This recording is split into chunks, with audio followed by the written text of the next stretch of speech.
G'day Earthlings, Dr. Rank here, and welcome to Gaming Legends, the show that goes to infinity and beyond the lazy way. In Pikmin, you play as an extraterrestrial castaway with 30 days to repair your spaceship by exploring a post-apocalyptic wasteland with an army of multicolored carrots. But that makes the game inaccessible for the colorblind, so tonight we're giving Olimar an eye exam. Can you beat the Pikmin Monotype Challenge? This run was performed on the Wii New Play Control version of Pikmin, which has the superior control scheme and is available on the Wii U eShop. For the purposes of this run, every single Pikmin in the field at any given moment must be the same color.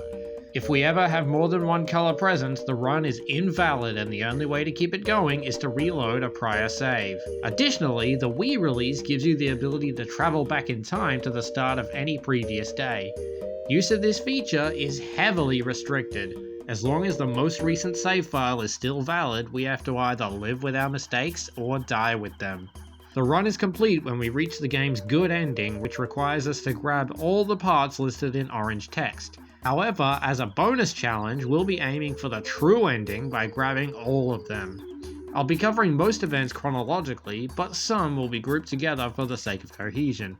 When the footage jumps between days 3 and 300, that's why. With the rules set, let's get stranded. The Impact Site tutorial isn't any different from a casual playthrough. Rendezvous with General Plux, clone him a couple dozen times, and restore the SS Dolphin's engine. The run actually starts on day 2, where I beelined for the wall blocking the path to the Yellow Onion. There is one minor asterisk though. New onions will immediately produce a Pikmin sprout of that color when discovered. Since sprouts count towards the number of Pikmin in the field, this could potentially invalidate the run. Thankfully, the onion doesn't actually activate until approached, so we can just drop off General Plux at home first. Just make sure the field counter reaches 0 before swapping. Each Pikmin color has unique attributes that make them useful in different situations. General Plux is immune to fire and deals the most damage while attacking, Sergeant Boom has the highest throwing arc and can handle bomb rocks, and Admiral Wade can survive in water. Keep in mind though that if you ever want to change colours midway through the day, you'll have to make the long walk all the way back to the Dolphin to do so, and the travel times will eat into the day quickly. But Dr. Rank, why not just use a Candy Pop Bud to change? I'm glad you asked, Cedric. Each Candy Pop Bud can only change up to 50 Pikmin a day, and only up to 10 at a time. Remember, to keep the run valid, we'd have to sacrifice the entire squad in one sitting, so using a bud inherently requires a tiny army. Not only that, but using one subtracts from the old type's numbers, bringing that type closer to extinction. Extinct colors can't be used until the next day, where we'd have to grind up their numbers all over again, and that's going to be even more time consuming than walking to the onion. You'll also want to keep an eye on your Pikmin's maturity levels.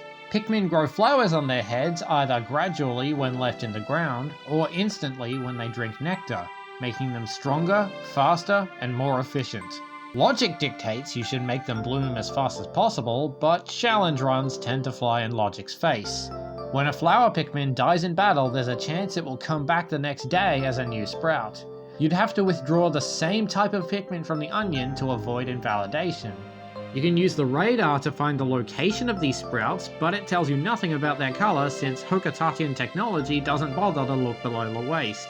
You'll have to march over there and check it for yourself. Even worse, depending on how much of an idiot you were, it's possible for the sprouts to be multiple colors, effectively rendering that area uninhabitable and any remaining parts there permanently unobtainable. Unless you made backups with the other 2 save slots or had the Wii version's time travel on your side, the only solution would be to start the run over from scratch. Even with these limitations though, the Forest of Hope is still a cakewalk. The Forest Navel is mostly the same, but there are still a few mildly troublesome parts. To reach the Libra gem, you need to activate an underwater geyser to get up a cliff, then grab the gem from an even higher cliff. The geyser deactivates at sunset, meaning we have to get it down in one day, and while I was able to just barely get Admiral Wade up to the first ledge, the second is too high up for him and absolutely requires Sergeant Boom. Not only that, but the exfil route is guarded by flame geysers and union regulations forbid manual labor while you're on fire. While it's not impossible to avoid third-degree burns, handing the baton to General Plux will generally result in fewer corpses. The same applies to the analog computer, which is resting in a pool and has to go through the same path. Even if you're a little slow getting them back to the Dolphin though, the paths themselves will refuse to budge an inch overnight, letting you come back the next day if you need to. Then there's the Omega Stabilizer. This compulsory part is inside the Puff Stool, whose main attack is to infect nearby Pikmin with a fungus that makes them slightly less obedient. As you may have noticed, infected Pikmin turn purple and lose their facial features, making them legally different types. You could argue that the radar still shows them as their original color, but we've already proven how outdated Hokatatian technology is. If we want to take this thing down, we'll have to do it without getting hit. Clear a path to it a day in advance, then bring 100 reds with you in the morning. Using the D-pad or C-stick, have them charge at its legs until it tips over, at which point you should call them back and start throwing them.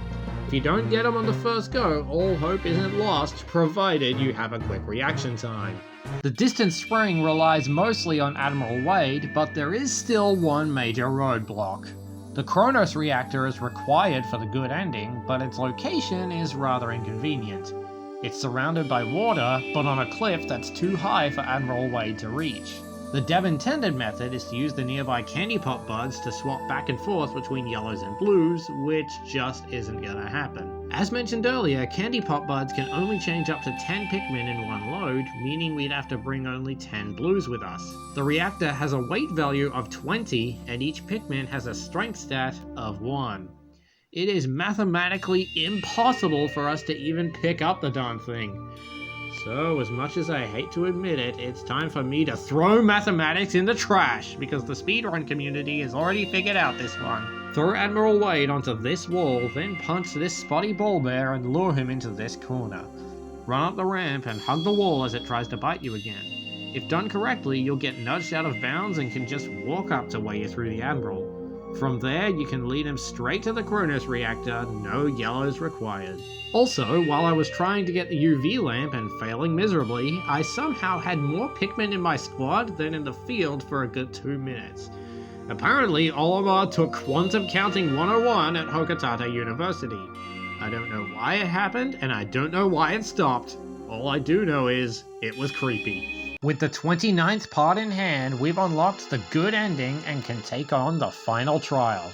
You'll ideally want to have reached this point no later than day 28, but I got there on day 20, so this shouldn't be too much of an issue. Use Admiral Wade to build the 2 bridges, Sergeant Boone to blow up the first wall, and General Plux to push the box and knock down the other walls. There is technically enough time to take down the Emperor Bulblax on the same day, provided you throw General Plux at his face constantly. Unfortunately, I was an idiot and forgot that he could jump on Olimar's face once his health reaches 30%, so I needed an extra day. After exhausting all but 2 of my reds across both days, I finally brought Admiral Wade into the fray, and after another embarrassing display of idiocy, I managed to bring him down with 41 blue Pikmin left.